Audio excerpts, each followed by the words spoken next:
dulce y Nico simpático. No, mentira. Tiene ahí los ojitos con corazones, no te hagas.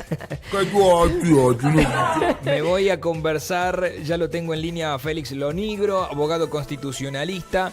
Es en estos momentos la discusión sobre Ariel Lijo y, bueno, obviamente que ha desnudado también la interna del gobierno por el pronunciamiento que ha hecho la vicepresidenta. Hola Félix, ¿cómo estás? Muy pero muy buenos días. Nicolás te saluda. Buen día, ¿qué tal? ¿Cómo estás? Gracias por atendernos. ¿Por qué? ¿Qué pensás de Lijo para integrar la Corte Suprema? Que es un total y absoluto desatino que el presidente de la Nación haya propuesto a este personaje para integrar la Corte Suprema de Justicia. Estoy totalmente de acuerdo con tantas de las impugnaciones que se han formulado y con lo que ha dicho la vicepresidente Victoria Villarruel, no solamente ella dentro del gobierno, sino también Poltroni, el senador Poltroni, que es de la Libertad Avanza, y tantos otros legisladores de la Libertad Avanza que no están de acuerdo, pero callan porque el jefe, digamos, de alguna manera, sin ningún tipo de explicaciones, más que haber dicho en algún momento que el hijo es un juez que tiene amplia experiencia en el Poder Judicial, como si la antigüedad fuera un blanqueo de el mal desempeño. Hay jueces más antiguos con ese criterio en el Poder Judicial que podrían estar entonces en su lugar. De modo que estoy totalmente en desacuerdo con esa designación, porque el hijo es el paradigma de aquellos que Milei critica en la política, la casta. Y mi hijo es la casta del Poder Judicial. Es un hombre que no tiene criterio de independencia con respecto al poder político. La Corte Suprema de Justicia de la Nación es un órgano de gobierno, es trascendente, es la máxima cabeza del Poder Judicial, es la que interviene en última instancia en todos los casos en los que están involucrados funcionarios por actos de corrupción, narcotráfico, lavado. Todas las causas federales terminan en la Corte, y además es el órgano que se encarga de controlar y de tener la última palabra en materia de interpretación constitucional, de decidir cuándo una norma es constitucional o inconstitucional. La Corte es la que preserva la supremacía de la Constitución respecto al resto de ordenamientos jurídicos. Es muy importante su función como cabeza del Poder Judicial, como para que livianamente un presidente elija a una persona que por lo menos ante la duda debería abstenerse de designar. Por eso estoy totalmente en desacuerdo. Bueno, ahí lo has argumentado. ¿Por qué razón? Porque hay que entender también, y me parece importante que se remarque, generalmente cuando llega cualquier persona al poder ejecutivo busca tener gente de su riñón o gente que le responda, ¿no? Porque, bueno, al fin y al cabo en la política buscan constantemente eso. Y ahora la pregunta va dirigida a este punto. ¿Por qué Milei quiere que el hijo sea un juez? Hay dos posibilidades. O Milei desconoce en forma total y absoluta el rol que tiene la Corte Suprema de Justicia de la Nación. Yo creo que puede haber un poco de esto, porque Milei es un hombre al que lo único que le importa es el número de la inflación, es un fundamentalista en ese sentido. Yo digo que esté bien o está mal, yo no me voy a meter en temas económicos, pero me parece que tiene un profundo desdén por el funcionamiento institucional. No sabe yo creo que si se le pregunta a Milei para qué está la Corte, no sabe, todo esto que dije yo ni sabe contestarlo. Pero otra alternativa es que haya algún pacto de impunidad con funcionarios del gobierno anterior, porque o una cosa o la otra, porque no hay una tercera opción. Y en cualquiera de los dos casos estamos hablando de algo grave. Entonces creo que Milei, o por desconocimiento o porque ha hecho algún pacto, no hay que olvidarse que el hijo podría llegar a intervenir en la causa de Cristina Fernández, por ejemplo, la que está condenada en primera instancia. No hay que olvidarse que un juez de la Corte es designado de por vida en su cargo, o sea que si el hijo tiene, no sé, tendrá 50 y pico de años, qué sé yo, pongamos, es un tipo que hasta los 75, que es el límite después del cual tiene que tener una nueva designación con otro acuerdo del Senado, hasta los 75, si no es por mala conducta, un juicio político que es muy difícil de desarrollar, el hijo va a estar allí. Y no es 1 entre 10, si fuera la Corte de Estados Unidos o la Corte de Brasil, es 1 entre 5.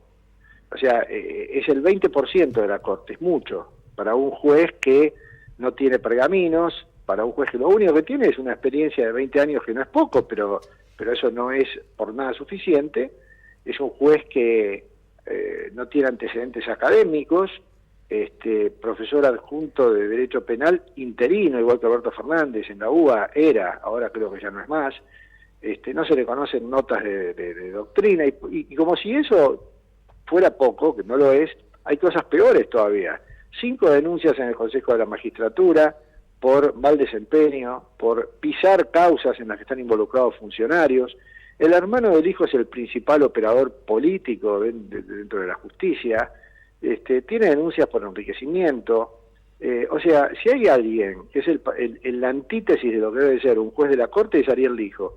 Y sin embargo ahí está, a punto de lograrlo. Bueno, debe esperar que el Senado ahora tenga la responsabilidad de hacer lo suyo. Decía Robespierre, aquel célebre político francés de fines del siglo XVIII, decía, para bajar o para derrocar a un rey se necesita la fuerza, pero para construir una república se necesita sabiduría. Y me parece que esa sabiduría, si no la tuvo Milei, por lo menos ojalá la tenga el Senado ahora, cuando tenga que evaluar este pliego, ¿no? Le quiero preguntar brevemente, no sé si tuvo acceso a parte de la reforma que se hizo de la Constitución de acá de La Rioja, porque No. leí un artículo de La Nación donde habla de la reforma del 94, en general, que plantea una crítica. Bueno, al no tener conocimiento en detalle de cuáles son los puntos más destacados, entre ellos, por ejemplo, acá en La Rioja, esto de las justicias, un juez no queda de por vida, sino que cada 10 años se le va renovando. Lo que pasa es que el Ejecutivo ahí tiene mucho poder porque es el que va a decidir si es que continúa o no continúa, porque maneja la Cámara de Diputados. Pero más allá de eso, me gustaría saber su opinión sobre, generalmente, cada vez que llega un gobernador nuevo, una cara nueva, se hace una reforma de la Constitución. ¿Qué piensa de este tipo de reformas? Bueno, si esto es así, si cada uno que llega hace una reforma de la Constitución, es porque claramente cada gobernante quiere hacer un traje a medida. Acá lo que no hay que olvidarse, y la gente lo debe saber, por eso es que el gran problema de la Argentina es la falta de cultura cívica. Lo primero que debe saber la gente es que una Constitución es límite al ejercicio del poder. Es decir, las autoridades tienen una especie de chaleco de fuerza que se llama Constitución, en este caso provincial, la de La Rioja. Cuando un gobernante se pone ese traje y le molesta porque siente que le queda chico y demás, ahí hay que empezar a preocuparse, porque entonces si cada uno va a modificar los límites a gusto, entonces abandonamos la línea del Estado de Derecho y nos metemos en el ámbito de la autocracia, del Estado autocrático, que es aquel en que los gobernantes o no tienen límites o ajustan los límites a su conveniencia. Por lo tanto, no es bueno, y hay que rechazar y repudiar que cada gobernante quiera venir a tocar la Constitución a piacere.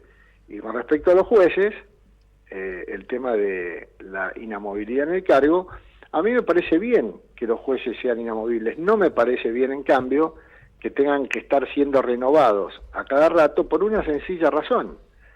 Si el procedimiento de renovación está en manos de las autoridades políticas, y bueno, entonces los jueces van a administrar justicia condicionados por eso. O sea, una cosa sería que se establezca que un juez dura en su cargo 10 años y después tiene que terminar y no puede seguir, no puede renovar, bueno, perfecto.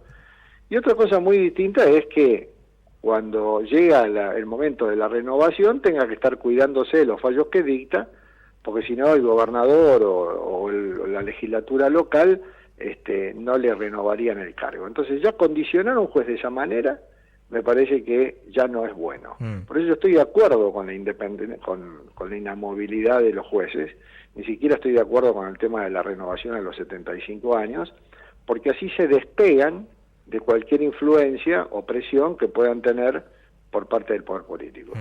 Sí, esa es la principal crítica que ha tenido, sí, sin duda. Doctor, le agradezco. Muchísimas gracias por su tiempo. No hay por qué. Un abrazo. Félix Lonigro, reconocido abogado, haciendo referencia en primera instancia a la postulación del hijo, que es el que más polémica genera en estos momentos y que ha tenido pronunciamiento hasta de la misma Victoria Villarroel, que dijo no fue una buena elección, ¿no? En general tiene críticas. Lonigro agrega una hipótesis más, que la hipótesis que siempre se le sospecha de un político es que pone algún juez como para protegerse él y para tener una suerte de impunidad o protección o lo que fuese. Sí. Bueno, él considera que otra de las opciones puede ser un acuerdo